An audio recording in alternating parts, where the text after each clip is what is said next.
আমার মনের গভীরে শুধু একটা বাসনা বাস করে, সেও আমার মতো ডুবে থাক আমার ভিতরে, যেমনভাবে আমি ডুবে আছি ওর অন্তরে।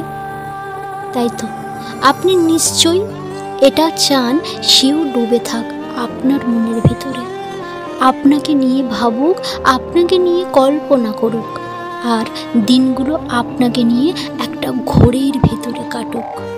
যেমনভাবে আপনার প্রত্যেকটা দিন কিভাবে শুরু হয়, কিভাবে শেষ হয় আপনি টের পান না। আপনি ওকে নিয়ে ভাবতে ভাবতে একটা দিন পার করে দেন।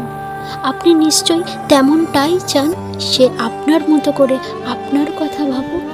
আপনি যত কাজে ডুবে থাকেন না কেন, তবুও তার ভাবনার ভিড় থেকে আপনি বের হতেই পারেন না।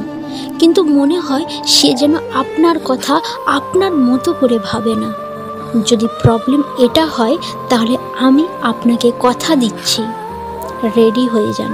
আজকের পর থেকে আপনার কথা আপনার মতো করেই ভাববে সেও আপনাকে নিয়ে ভাবতে শুরু করবে। 3টি মাত্র পয়েন্ট বলবো, এই 3টি পয়েন্ট মেনে চললেই তাহলে আপনার ইচ্ছা পূরণ হবে, 100% গ্যারান্টি। তো চলুন সেই 3টি পয়েন্ট কি জেনে নেওয়া যাক। নাম্বার 1, আপনি এক জায়গায় কেন্দ্রীভূত হয়ে গেছেন।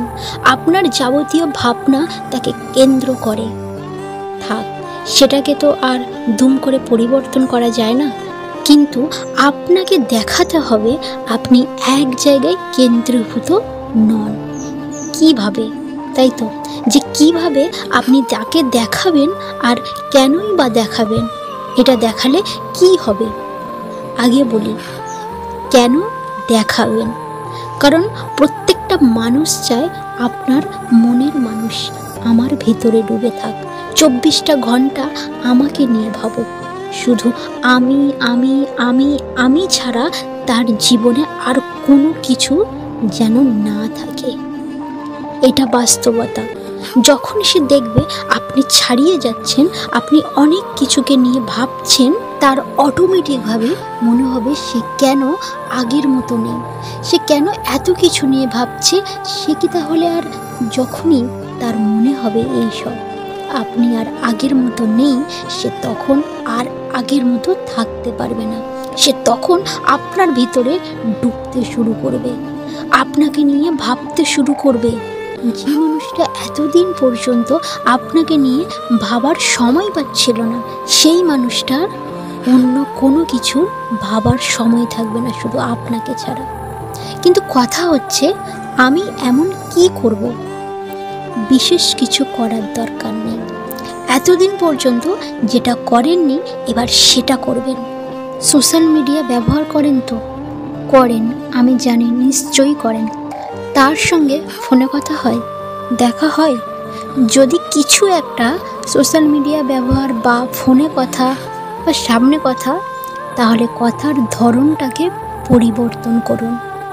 নিজেদেরকে নিয়ে গল্প বলা বন্ধ করুন, কম করুন। অন্যদের নিয়ে গল্প বলতে শুরু করুন। বিশেষ বন্ধু বান্ধবের গল্প, ভাই বোনদের গল্প, জীবনের অন্যান্য গল্প। আপনি যেখানেই থাকেন না কেন, মোবাইলটাকে সঙ্গে নিয়ে নিশ্চয়ই বাইরে যান। বন্ধুদের সঙ্গে ছবি তুলে কখনো সেই ছবিগুলোকে বিশেষ বিশেষ ক্ষেত্র ছাড়া পোস্ট করেন? এবারে করুন। চোখের সামনে যেটা সুন্দর বলে মনে হচ্ছে সেটা ক্যামেরা বন্দি করুন, ফেসবুকে পোস্ট করুন, হোয়াটসঅ্যাপে স্ট্যাটাসেও দিতে পারেন। আর তার সঙ্গে আপনার মনের ভালোবাসা মিশিয়ে বেশ কয়েকটা লাইন লিখবেন। না না, মনের মানুষকে নিয়ে নয়, আপনার তোলা ছবিটাকে কতটা আপনার ভালো লেগেছে সেটাকে নিয়ে লিখবেন। কেন এই ছবিটা পোস্ট করলেন সেটাকে নিয়ে লিখবেন। এতে কি হবে, আপনি ধীরে ধীরে নিজেকে ছড়িয়ে দিতে পারবেন যে আপনি এক জায়গায় সীমাবদ্ধ নন। আপনি বন্ধু বান্ধবদের সঙ্গে ভালো আছেন, এই প্রকৃতিতে আপনি ভালো আছেন, আপনি খুব ভালো আছেন। ভালোবাসার মানুষকে নিয়ে তো আপনি ভালো আছেন, কিন্তু ভালোবাসার মানুষ ছাড়াও আপনার ভালো থাকার আরও অনেকগুলো অঙ্গ আছে।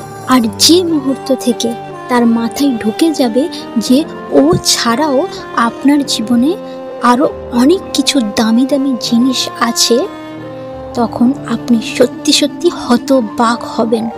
সে আপনাকে নিয়ে ভীষণভাবে ভাবতে শুরু করবে, কারণ একটা অচেনা মানুষকে সে চিনতে শুরু করবে।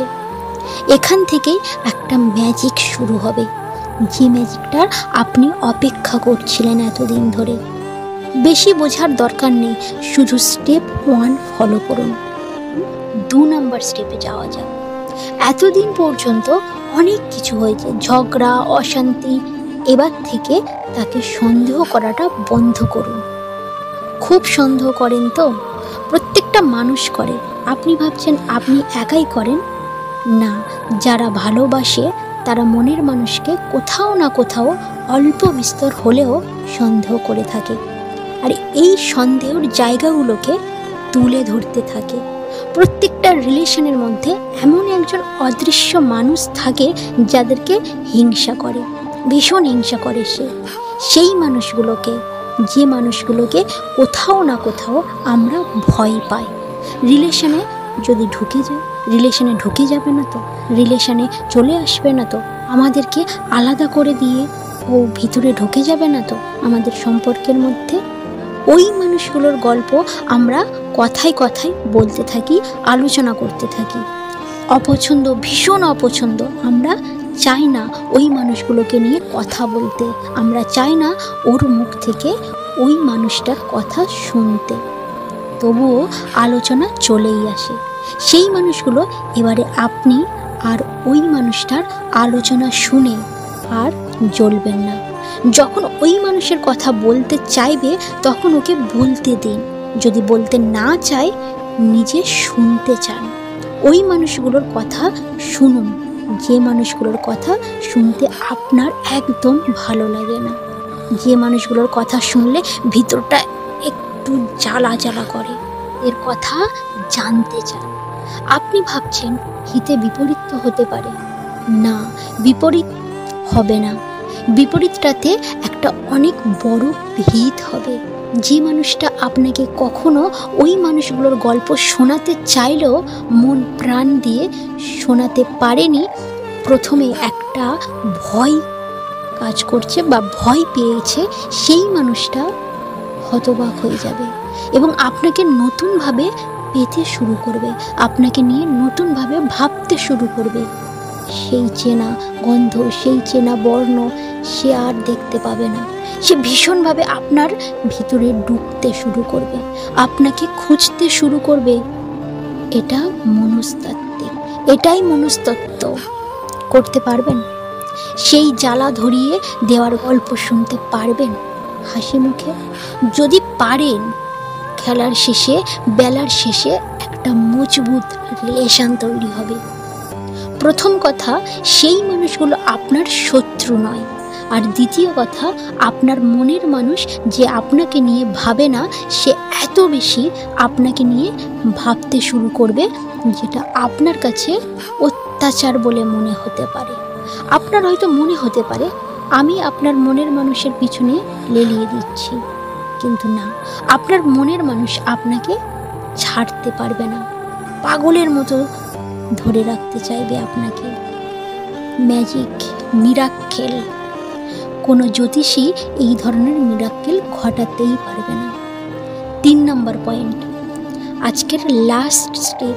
এখনো পর্যন্ত যদি লাইক এবং সাবস্ক্রাইব না করে থাকেন তো প্লিজ লাইক করে দিন এবং সাবস্ক্রাইব করে দিন। একদম ছোট্ট, সহজ, সরল একটা পয়েন্ট। নিজেকে একটু চেঞ্জ করুন এবারে। অনেক হয়েছে, একটু চেঞ্জ করুন প্লিজ, একটু চেঞ্জ করুন, দরকার আছে। মাঝে মাঝে নিজেকে পরিবর্তন করা দরকার। কাটুন না একটু ছোট করে চুল বা একটু লম্বা করে চুল, বেশি দিনের জন্য নয়। কি আছে, চশমা পরলে ক্ষতি নেই তো? ক্ষতি তো নেই। আরে লাল কালারের ভালো লাগে না তো কি হয়েছে, একটা লাল ড্রেস থাকতেই পারে। একটু পরিবর্তন দরকার, নিজেকে একটু নতুন দেখান না। আমি বলছি না নিজেকে নতুনভাবে দেখতে গিয়ে উগ্র আধুনিকতা হয়ে যান, ছেঁড়া জামা কাপড় পরে নিন বা আধুনিকতার নামে উচ্ছৃঙ্খল হয়ে যান। বলছি নিজের লুকটাকে একটু পাল্টান, নিজের চেহারাতে একটু চাকচিক্য নিয়ে আসুন। দেখুন না কিভাবে নিজেকে সাজালে ভালো লাগবে নিজের। একটু চেঞ্জ করুন না। আমি একসময় রবীন্দ্রসঙ্গীত শুনতাম না, কিন্তু এখন দিন রাত শুনি, ভালো লাগে, বছরের পর বছর শুনছি, ভালো লাগে। তা যদি একটু নজরুল গীতি শুধু এখন যদি একটু শুনি বা আধুনিক গান শুনি, তো ক্ষতি তো নেই। একটু পাল্টান নিজেকে, নিজের চিন্তা ভাবনাকে একটু পাল্টান।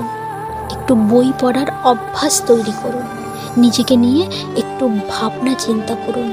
দেখবেন চেহারাতে পরিবর্তন আসবে, কথাবার্তাতে পরিবর্তন আসবে, মনে পরিবর্তন আসবে। 2-4টা লাইন নিজের জন্য লিখুন, প্লিজ লিখুন। চিন্তা ভাবনাগুলোকে পাল্টান, কথা বলার ধরনটা পাল্টান, কথায় কথায় রাগ করাটাকে বন্ধ করুন। যুক্তিবাদী হন, অযুক্তি কুযুক্তি দেবেন না। মানসিকভাবে শারীরিকভাবে অল্প একটু নিজেকে পরিবর্তিত করুন, কারণ এই পৃথিবী আপনাকে নতুন রূপে নতুন বসন্তে দেখতে চায়। একটু নতুনভাবে তার সামনে গিয়ে দাঁড়ান না, গেম চেঞ্জ হবে। সে আপনাকে নতুন করে পাবে, আপনিও নিজেকে নতুন করে পাবেন। আর ভালোবাসাটা এতটা মজবুত হবে যেটা আপনি কল্পনাও করতে পারবেন না। করে দেখুন, উপকার হবেই হবে হবে, আমি গ্যারান্টি দিচ্ছি, হবেই। ভালো থাকুন, ভালোবাসাতে থাকুন, প্রত্যেকটা মানুষের সঙ্গে থাকুন। ভিডিও ভালো লাগলে অবশ্যই লাইক করবেন, বন্ধুদের সঙ্গে শেয়ার করতে পারেন। আর প্লিজ আমার চ্যানেলটিকে সাবস্ক্রাইব করে পাশে থাকবেন। অনেক অনেক অনেক সুস্থ থাকবেন, ভালো থাকবেন। ধন্যবাদ।